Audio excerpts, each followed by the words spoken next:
Ok, accrochez-vous, parce que ce que je vais vous raconter ressemble à un scénario de film.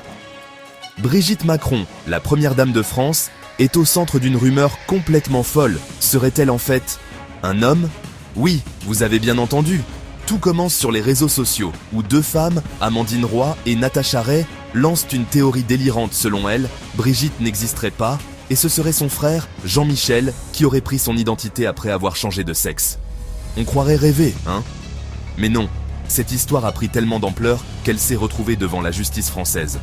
Pour Brigitte Macron, ce n'est pas juste une question d'honneur. Récemment, elle décide de porter l'affaire en cassation, après la relaxe des deux femmes, pour tenter d'en finir une bonne fois pour toutes avec cette rumeur destructrice.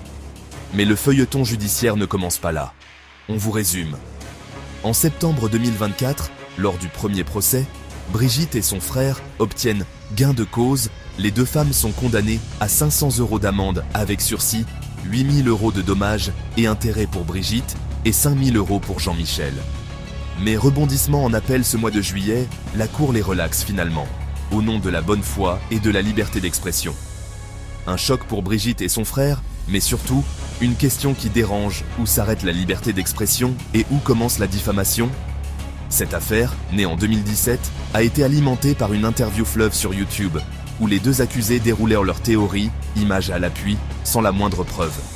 Et ce qui fait peur, c'est que cette rumeur a traversé les frontières. L'extrême droite américaine s'en est même emparée, comme elle l'a fait avec Michelle Obama, ou encore Jacinda Ardern, visées elles aussi par des fake news sur leur identité.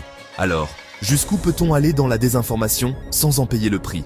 Dites-moi ce que vous en pensez en commentaire. Si ce genre d'histoire t'intrigue, abonne-toi, d'autres arrivent très vite.